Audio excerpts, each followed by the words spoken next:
Estamos trabalhando com a igreja uma série de mensagens com o tema Jesus é o companheiro das horas difíceis. E chegamos hoje à 6ª mensagem desta série. Trabalharemos em torno de 9 ou 10 mensagens, então estamos quase aí encerrando esta série de mensagens, e onde eu espero que você esteja sendo abençoado, que você esteja recebendo com alegria essas palavras e que Deus esteja falando ao seu coração. Evangelho do Senhor Jesus segundo Lucas, capítulo 17, versículo 12 e 13.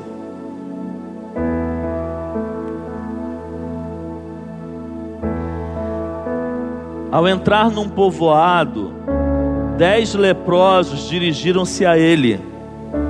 Ficaram a certa distância e gritaram em alta voz: Jesus, mestre, tem piedade de nós. Feche seus olhos mais uma vez. Pai, nós oramos ao Senhor, clamando pela tua graça, pela tua misericórdia, pela atuação do teu santo e doce Espírito nessa noite. Pai, nossa oração é para que ninguém que se encontra aqui nesse lugar, ninguém saia daqui nessa noite sem ter recebido da tua palavra.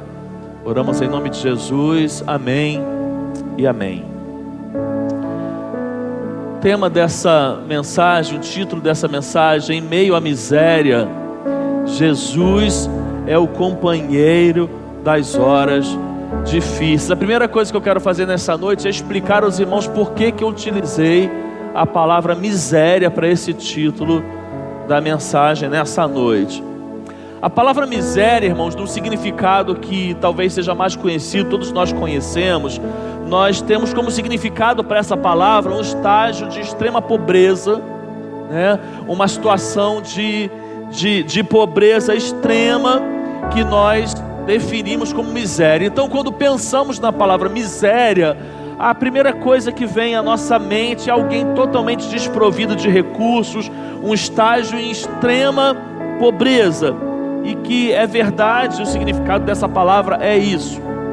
No entanto, irmãos, a palavra miséria, ela não significa apenas isso, ela tem outras palavras como significado dela, que ela é, por exemplo, significa escassez, lástima, vergonha. Tudo isso está relacionado à palavra miséria. Enquanto eu olhava para esse texto, um texto conhecido, que eu já ministrei sobre ele, mas enquanto eu escrevia, o capítulo do livro, como os irmãos sabem, eu estou escrevendo um livro sobre esse tema. Enquanto eu escrevia e eu olhava para o texto de Lucas 17, eu olhava para esses 10 leprosos e, analisando o contexto, a situação que eles encontravam, eu pensava: Senhor, qual a palavra que melhor define a situação desses 10 leprosos até se encontrar com Jesus? E a palavra que me veio à mente foi miséria. Então, em função disso, o tema: em meio à miséria, Jesus é o companheiro das horas difíceis. Esse texto, nós não lemos ele todo e não temos feito isso, temos lido apenas um versículo e compartilhando com a igreja a iniciativa de que os irmãos leiam em casa. Então, esse texto de Lucas 17, a partir do versículo 11, eles narram um encontro entre Jesus e 10 leprosos. A lepra no mundo antigo era muito diferente do que nós conhecemos hoje como lepra, e isso é muito comum nós entendermos que não só a lepra, várias doenças, irmãos, que hoje nós temos um entendimento e uma percepção e um conhecimento sobre ela, no mundo antigo era completamente diferente. Nós estamos falando de uma época em que a medicina não era o que é a medicina hoje, em que o conhecimento intelectual das pessoas não era o que nós temos hoje, e em função disso nós temos uma situação onde pessoas sofriam, e sofriam muito em determinadas situações por contrair uma doença, sobretudo pela concepção que a sociedade da época tinha sobre a doença, e a lepra está numa situação como essa. A depressão, por exemplo, que não é o caso aqui, mas quando a gente vai ver a depressão no mundo antigo, tinham concepções completamente diferentes do que nós temos hoje, e a lepra também, irmãos. Para começar, era uma doença que não se tinha cura, não tinham meios de se tratar, medicar e curar uma pessoa com lepra, a não ser por milagres.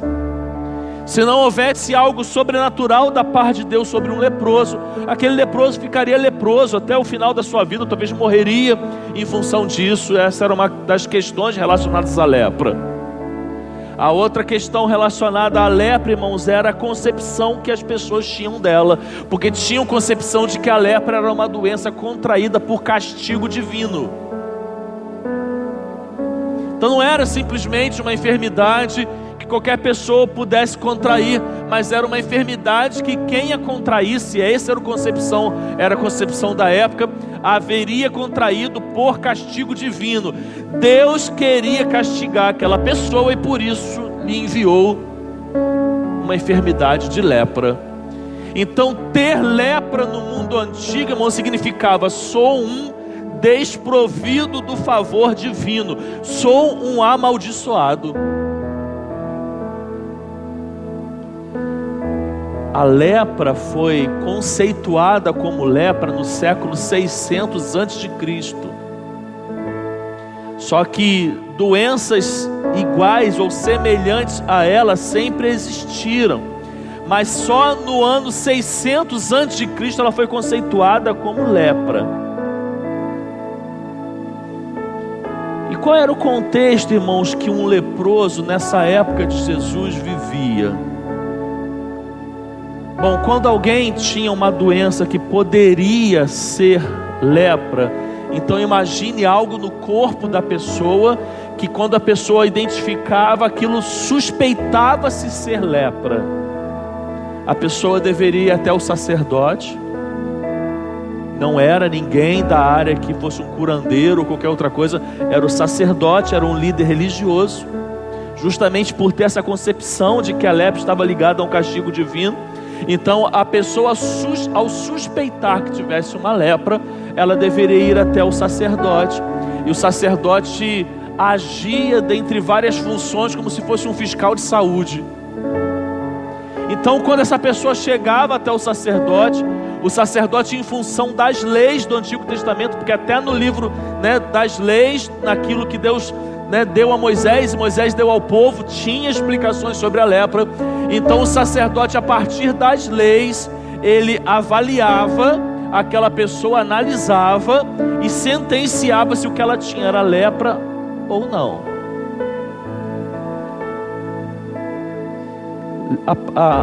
Rapidamente, para testificar isso aqui que eu estou te falando, abre sua Bíblia em Levítico capítulo 13, de 1 a 8, que a gente vai ver dentro das leis algumas explicações sobre a lepra.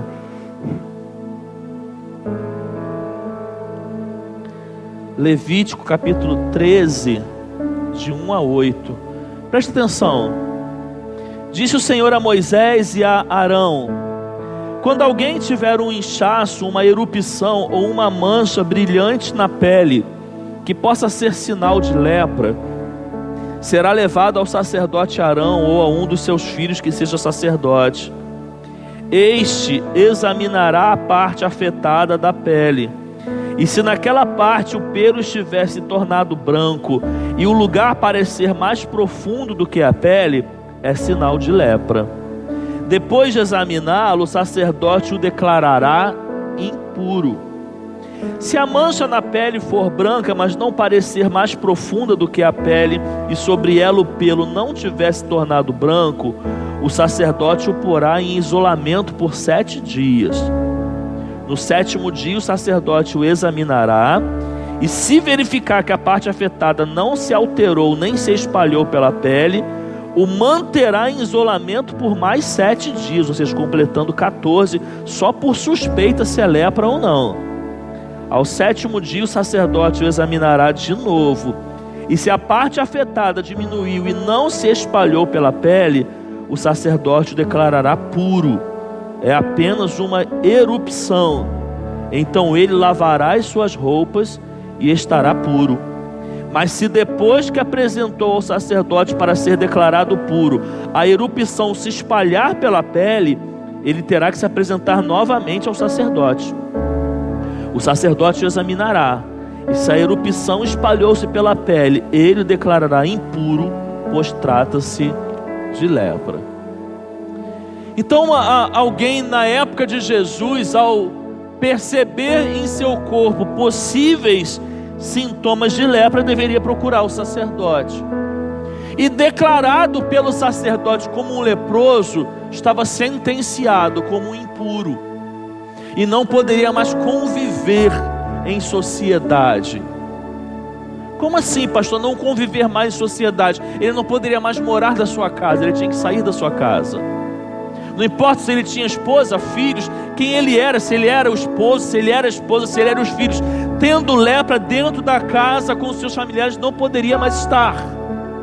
Se ele exercia alguma atividade remunerada, seja numa frente de trabalho ou em qualquer lugar, ele deveria abandonar tudo.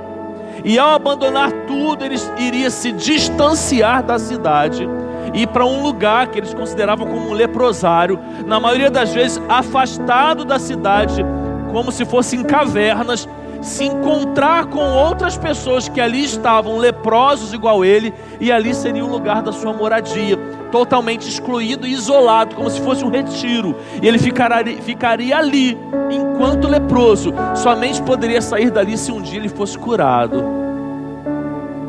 Essa era a situação. Não se iludam ao ouvir o pastor falar leprosário e você imagina um hospital com médicos e enfermeiros, que não é nada disso. Um leprosário apenas por ser um local de pessoas com lepras. A maioria desses leprosários eram em cavernas, sem pessoas, ninguém para tratar, para cuidar, para fazer nada. Era apenas uma forma de tirar a pessoa do convívio da sociedade, jogar para bem distante, para bem longe, e ali ele ficar. Quando Jesus, indo para Jerusalém, passa na divisa de duas cidades, provavelmente na entrada da cidade, ali tinha um leprosário. Por que na entrada da cidade? Porque era afastado do convívio das pessoas. Então quando Jesus está na estrada, imagina um lugar deserto, caminhando ainda para entrar na cidade do leprosário, 10 homens avistam Jesus. Ao avistarem Jesus, eles começam a clamar: Jesus, tem misericórdia de nós. Se aproximando o mais próximo que poderiam, porque eles eram considerados impuros. O impuro não poderia tocar em ninguém, não poderia ser tocado por ninguém. Então, se aproximando ao máximo do que eles poderiam se aproximar, eles se aproximavam e clamavam: Jesus, tem misericórdia. E aí Jesus surpreende a eles.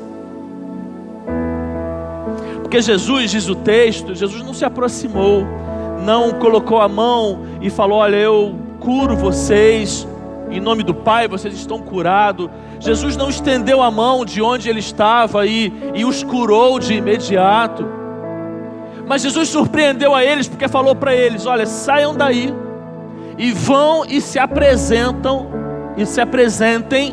ao sacerdote.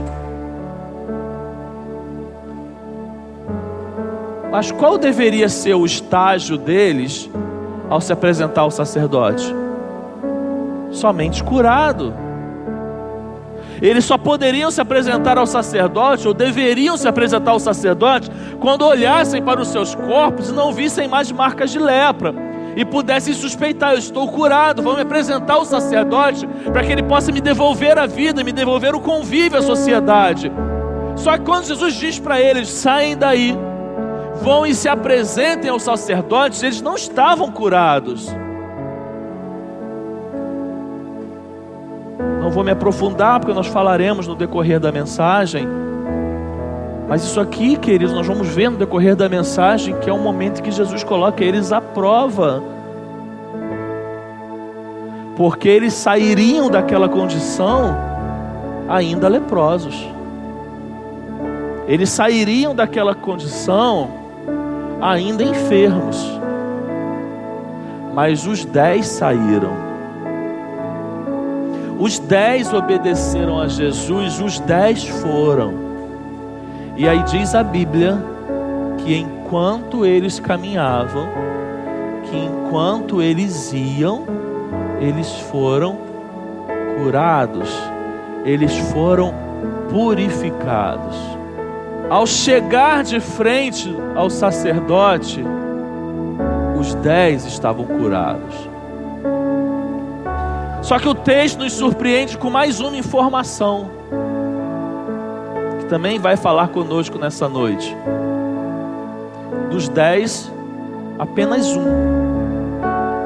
um volta até Jesus, se prostra em adoração, com o coração grato, e agradece a Jesus por ter sido curado. E esse que toma essa atitude, ouve do Senhor Jesus, que além de ser curado, ele estava salvo. Ele ouve de Jesus: a tua fé te salvou. Feito essa introdução, quero fazer algumas aplicações e tirar alguns ensinamentos para a nossa vida nessa noite. Primeira delas, irmãos, primeira lição que eu aprendo nesse texto é que a miséria nivela os seres humanos e a dor quebra barreiras. Essa frase, queridos, ela não é minha, ela é do famoso pregador Charles Spurgeon, mas ela nos mostra claramente algo que acontece nesse texto. Eu vou te explicar. Dentro desse leprosário tinham judeus e samaritanos. Tanto que dos 10 que foram curados, um voltou, e o evangelista Lucas destaca: esse que voltou era samaritano. Judeu e samaritano, irmãos, era como se fossem totalmente opostos, principalmente por parte do judeu, que se considerava melhor do que o samaritano. Então havia um preconceito, um julgamento, uma separação muito grande do judeu em relação ao samaritano. Judeu e samaritano não se misturavam. Quando lá no Evangelho de João, capítulo 4, a gente encontra Jesus conversando com a mulher samaritana, o evangelista narra esse encontro, porque esse encontro é algo que deixa todo mundo surpreso, porque Jesus era judeu, e judeu não conversava com mulher, muito menos com uma mulher samaritana. Então o evangelista narra o encontro de Jesus com uma mulher samaritana, não diz nem o nome dela, coloca uma mulher samaritana, porque aquilo era um motivo de espanto. Judeu odiava samaritano, judeu se considerava melhor do que o samaritano. O texto não nos diz, mas nos dá a oportunidade de imaginar. É bem possível que naquele leprosário, no meio daqueles 10 leprosos, tivessem pessoas ali que vinham de uma classe social alta, e tivessem pessoas que viessem de uma classe social baixa, mas que ao serem afastados da sociedade, porque ambos contraíram a lepra, foram colocados no mesmo lugar.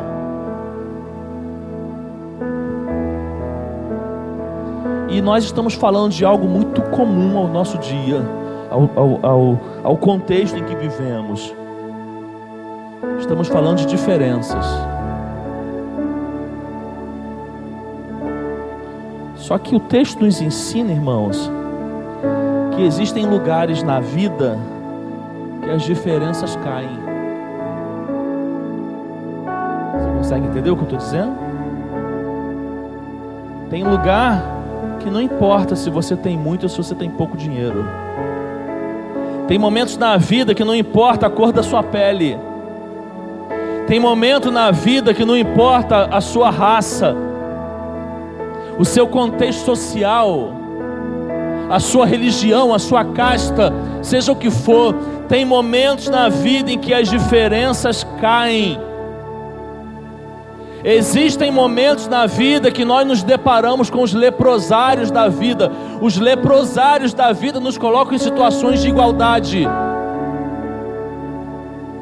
No leito de um hospital, contraídos com a mesma enfermidade e sentenciados à morte, não importa se você é rico ou se você é pobre. Não importa a cor da sua pele, não importa a sua classe social, não importa o seu nível intelectual, são os momentos da vida que a vida nos coloca nos leprosários e nós somos derrubados de todas as diferenças.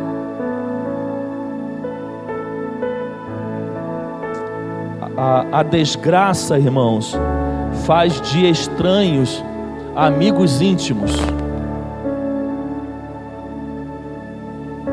Se um dia eles se odiavam porque eram judeus e samaritanos, agora estavam juntos no leprosário, eram grandes amigos, compartilhavam a mesma dor. Se um dia eles eram separados por classes sociais, estavam juntos no leprosário, se tornaram grandes amigos porque compartilhavam a mesma dor. Só que, irmãos, nós precisamos entender sobretudo uma verdade à luz do Evangelho. Não são apenas os leprosários, irmãos, que igualam as diferenças.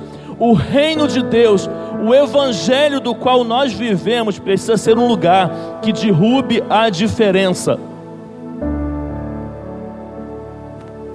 Afinal, o próprio Senhor Jesus disse e nos ensinou que no reino de Deus o maior é o menor. O mais importante é o que serve. Fazendo uma analogia, o evangelho que vivemos, o reino de Deus como vivemos, ele é tal como o leprosário, ele coloca em igualdade todos nós. Olha aqui, você não é mais crente do que aquele desta igreja que você olha e considera o pior crente. Você não é mais crente que ele. Você não é melhor do que ele. Você não é mais digno e ele indigno.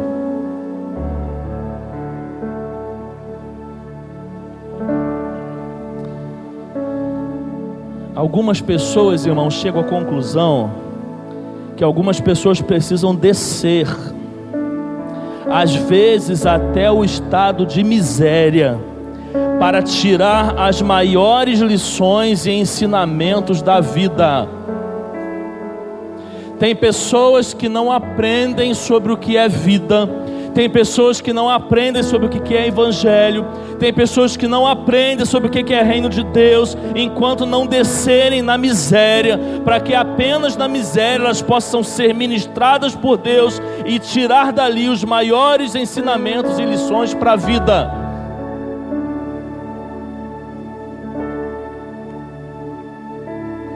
Segunda lição que eu tiro desse texto, irmãos, é quando diz para eles: vão e apresente-se ao sacerdote.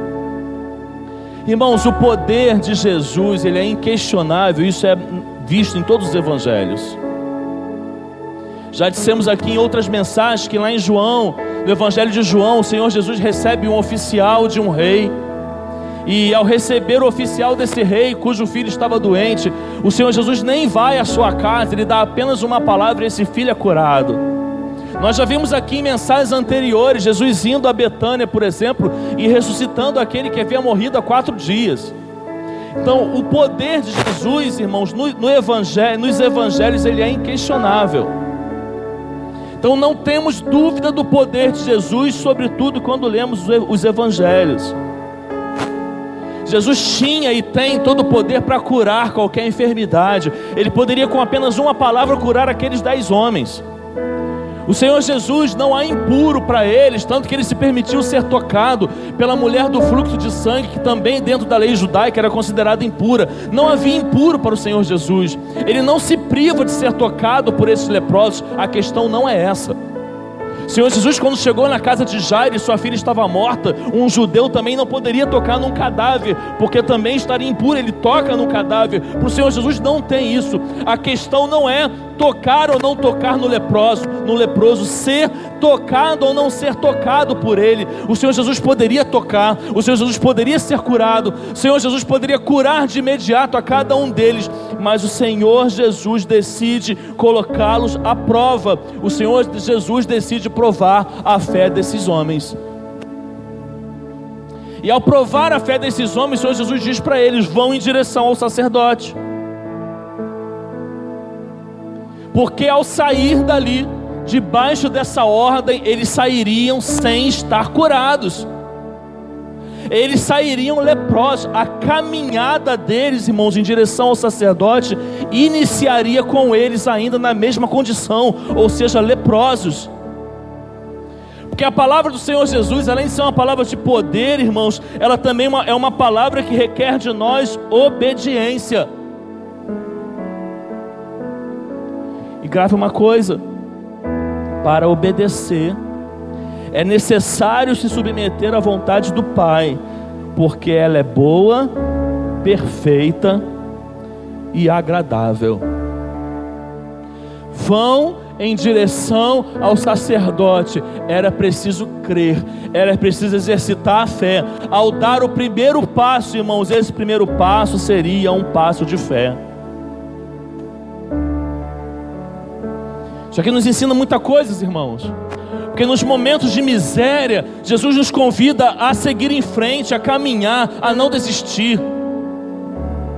Jesus nos convida a romper em fé, a avançar. Porque quem chega, irmãos, no estado de miséria, entenda a miséria aqui no contexto que eu estou aplicando a mensagem. Quem chega num estágio de miséria, irmão, chega sem força.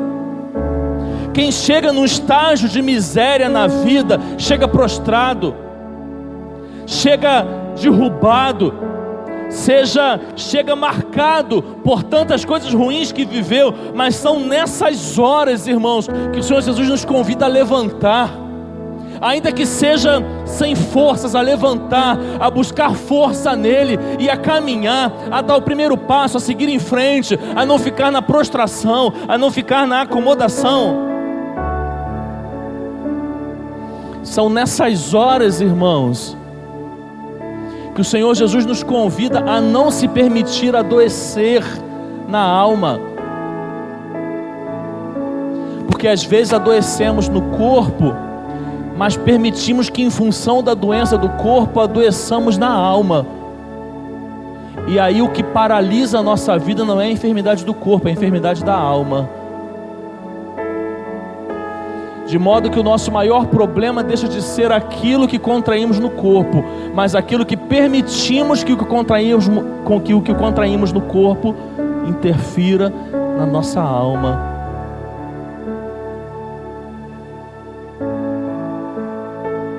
De modo que às vezes o nosso maior problema não é o problema em si que enfrentamos. Na maioria das vezes o nosso maior problema é aquilo que nós permitimos que o problema que enfrentamos faça conosco. O problema em si pode ser desse tamanho, mas a gente permita que ele faça uma destruição enorme dentro de nós. Esse se torna o nosso maior problema.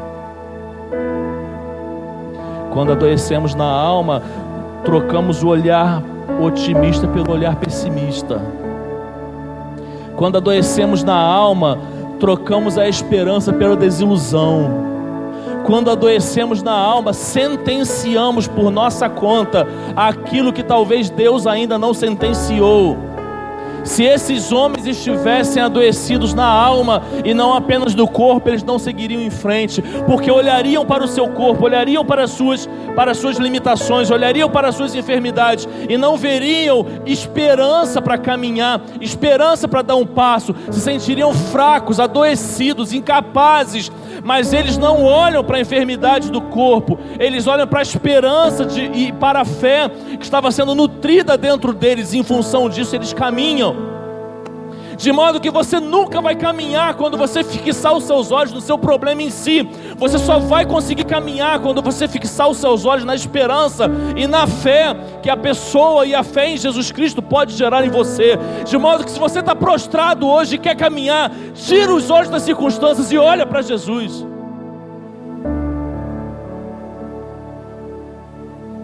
Quem não olha para Jesus, olha apenas para o problema e fica nele, e paralisa nele, e perde a esperança nele, e perde a alegria nele, e deixa de viver, e deixa de sonhar, porque está apenas olhando para as circunstâncias. Para de olhar para as suas lepras, olha para Jesus, que Jesus está dizendo: caminha, levanta, segue em frente.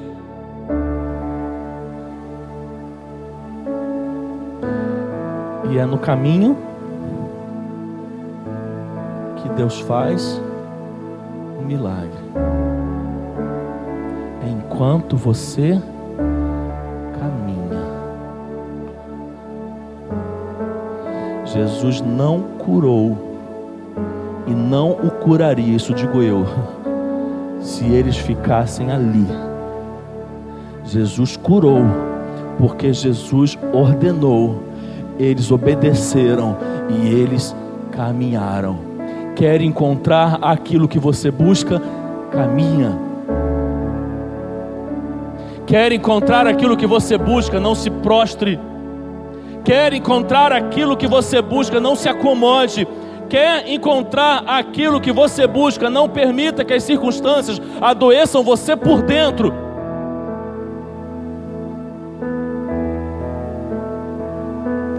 Não tem vontade de adorar? Abra sua boca e adore. Não consegue abrir sua boca? Chore diante do Senhor e adore com suas lágrimas. Está desempregado? Creia. Está vivendo uma crise financeira? Caminhe, entendendo que isso vai passar e que isso vai mudar. Não se prostre. Está consumido pelos seus problemas? Não desista.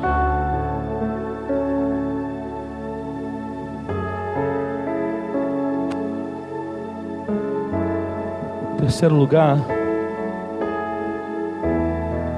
nós vemos nesse texto e tiramos como lição para a nossa vida a essência de um coração grato. A essência de um coração grato. Irmãos, grave isso. Gostaria muito que vocês fixassem isso que eu vou dizer. A gratidão é um dos frutos de um coração humilde. A falta dela demonstra soberba e arrogância. Vou repetir. A gratidão é um dos frutos de um coração humilde. A falta dela demonstra soberba e arrogância. Ingratidão inevitavelmente está associado a soberba e arrogância. Não tem como a pessoa ser humilde e não ser grata. Eram 10 leprosos. 9 seguiram em frente. Apenas um voltou, se prostrou em adoração e agradeceu a Jesus. Você pode num primeiro momento olhar para esse texto e falar: que absurdo. Como é que aqueles 9 conseguiram seguir em frente sem se lembrar de Jesus? Irmãos, esses 9 somos nós. E muitas vezes na nossa vida, não se escandalize com isso. Esses 9, na maioria das vezes, somos nós, que por muitas vezes clamamos por misericórdia, pela intervenção de Jesus, pela bênção do abençoador, nos colocamos como pedintes, mas quando recebemos, nos esquecemos de agradecer e não nos prostramos em adoração. Muitas vezes na nossa caminhada cristã nós somos os 9. Não tem como comprovar isso estatisticamente, mas digo que no reino de Deus há muito mais pessoas que são abençoadas do que as que agradecem pelo que receberam. No reino de Deus sempre vai existir um número muito maior de pessoas que foram abençoadas do que as que agradeceram pelas bênçãos que receberam. E muitas vezes esse exemplo é vivido em nossas vidas. Pedimos, clamamos por misericórdia, nos colocamos diante de Jesus, diante de Deus, recebemos e não voltamos para agradecer. E não nos prostramos em adoração. Você já me viu falando aqui nas outras mensagens da série que tudo aquilo que Jesus fazia, ele apontava para algo maior. Várias mensagens aqui pregando eu disse isso. Quando preguei sobre Lázaro, falei que a ressurreição maior não era a ressurreição de alguém fisicamente, mas a ressurreição de alguém eternamente. Tudo que Jesus fazia apontava para algo maior. E quando esse único homem volta, ele se depara com algo muito maior do que aquilo que já havia recebido. Você consegue entender isso? Então vamos fazer um exercício aqui e pensar nisso. Pensa na maior bênção que você pode receber hoje. Ou pensa na maior bênção material que você já recebeu na sua vida física, material. Pensa na maior bênção. Ela é infinitamente menor do que a bênção da salvação. Tudo que aquele homem um dia, ou que aqueles 10 homens um dia poderiam pedir, era a sua cura. Eu não imagino aqueles 10 homens pedindo por outra coisa que não fosse a cura. Basta se colocar no lugar deles e tentar sentir a dor deles. Mas quando eles recebem aquilo de maior que eles poderiam receber, embora 9 fossem ingratos, um reconhece e volta. E quando ele volta, ele recebe uma bênção maior ainda. Quando ele volta, Jesus diz para ele: vai, porque a tua fé te salvou. Quando você é grato, meu irmão, as portas do céu se abrem para bênçãos muito maiores do que você imagina. A ingratidão nunca vai ser o melhor caminho. Seja grato com as pessoas em primeiro lugar. Seja grato com Deus. Uma das coisas mais terríveis que tem é lidar com alguém ingrato. Irmãos, várias vezes eu prego e falo: se você não tem prática de orar por isso, ore por isso. E eu vou falar mais uma vez isso. Se você não tem prática de orar por isso, passe a orar. Fala assim: Deus, me ajude para que na minha vida eu não seja ingrato. Peça a Deus para não deixar a ingratidão brotar no seu coração. Peça a Deus para que suas atitudes não sejam uma atitude de ingratidão. Pelo contrário, que ao contrário disso, você seja constantemente uma pessoa grata, que você demonstre gratidão, que você agradeça, que você presenteie, que você honre aquele que um dia lhe estendeu a mão, aquele que um dia foi canal de Deus na sua vida. Seja grato em nome de Jesus.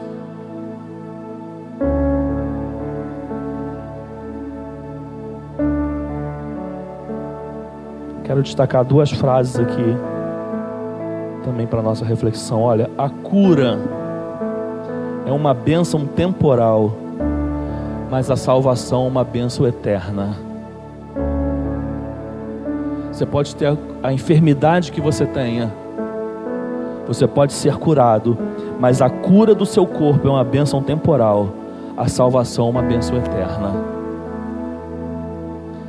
Uma outra expressão para nossa reflexão: os 9 amigos do samaritano foram declarados puros pelo sacerdote, mas esse único homem foi declarado salvo pelo Filho de Deus.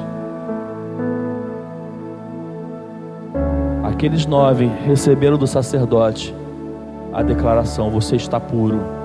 Esse único homem recebeu do Senhor Jesus a declaração: você está salvo.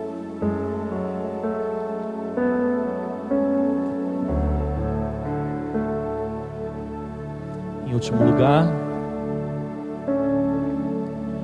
nós aprendemos nesse texto que todo encontro com Jesus produz mudanças. Irmãos, podem falar junto comigo? Todo encontro com Jesus produz mudança. Irmãos, não tem como se encontrar com Jesus e permanecer igual. Um dia, quando o Senhor Jesus saiu chamando os seus discípulos, um deles correu até Natanael e chamou para que ele pudesse seguir a Jesus. E quando Natanael ouviu falar de Jesus, ele se espantou e perguntou e exclamou: mas pode vir alguma coisa boa de Nazaré? Disseram para ele: vem ver. Ele foi e viu, e a vida dele nunca mais foi a mesma. Certa vez o Senhor Jesus se encontrou com a mulher samaritana, como eu acabei de dizer. Uma mulher rejeitada pela sociedade, pelo seu povo, pelo povo judeu. Uma mulher que vivia em pecado. Mas quando ela se encontra naquele poço com Jesus, o Senhor Jesus fala para ela da água da vida. Ela volta para o seu povo, ela evangeliza o seu povo, ela prega sobre Jesus para o seu povo, e a vida daquela mulher nunca mais foi a mesma. Um dia Zaqueu, ladrão, cobrador de impostos, desonesto, soube que Jesus iria passar, foi vê-lo. Jesus olhou para ele, se ofereceu para ir à sua casa, foi até a casa de Zaqueu. O amor de Jesus constrangeu Zaqueu, transformou Zaqueu, mudou Zaqueu, e ele nunca mais foi o mesmo. Um dia eu e você nos encontramos com Jesus, e é inadmissível que a sua vida após o encontro com Jesus tenha sido a mesma. A sua vida pós Jesus nunca mais será a mesma. Jesus é um marco na nossa vida, ele marca o antes e o depois. Todo aquele que se encontra com a cruz tem um antes até a cruz e tem um depois após a cruz. Mas dentre tudo que falamos aqui,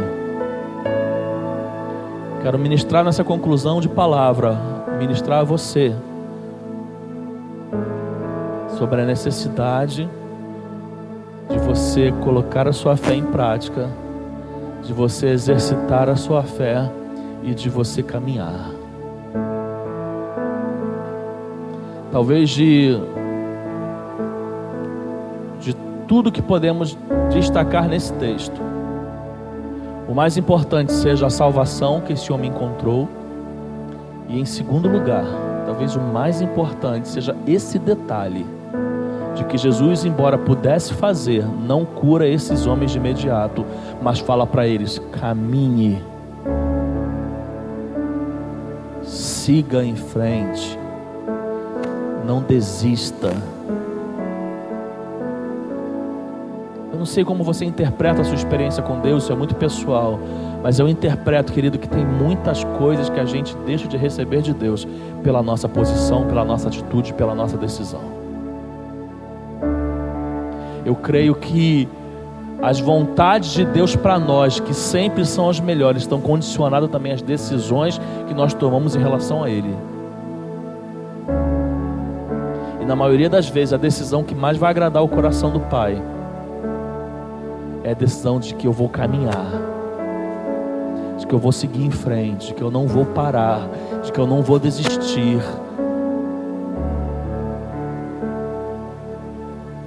Porque tem algo lá na frente que eu não posso ver com os olhos físicos, mas eu posso ver com os olhos espirituais. Tem um sacerdote lá na minha frente, usando como analogia agora. Tem algo me esperando.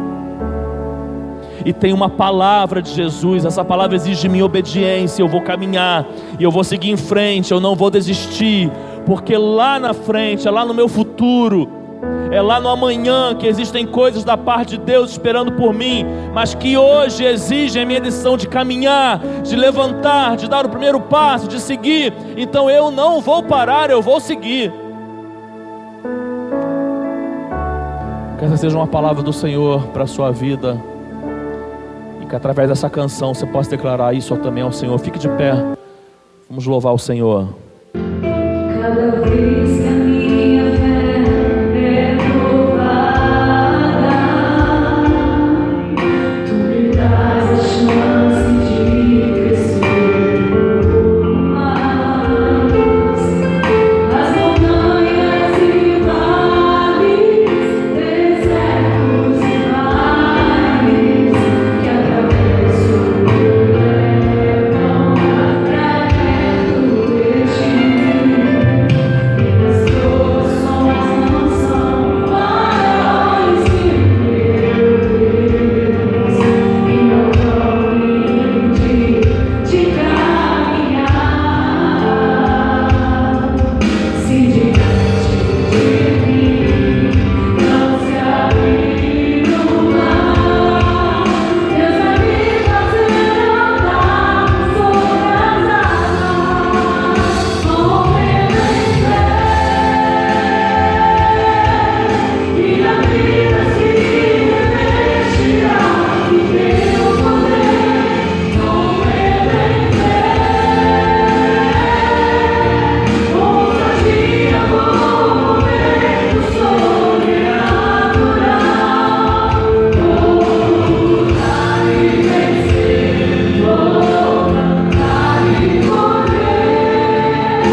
Aleluia.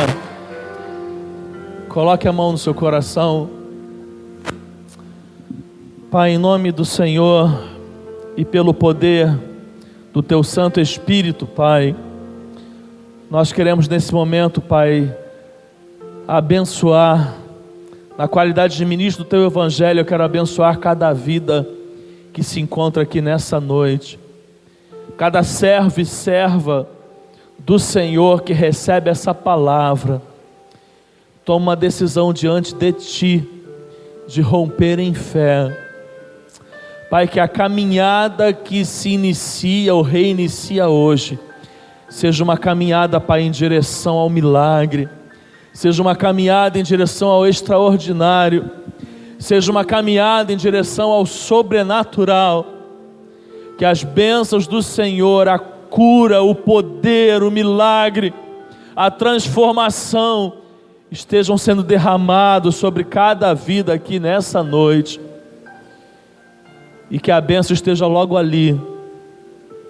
Se for necessário sair leproso, que saiamos, mas que no meio do caminho recebamos a cura. Para a honra e glória do Teu nome nós oramos, amém. Aplauda o Senhor, aplauda o Deus dessa palavra. Deus abençoe, os irmãos podem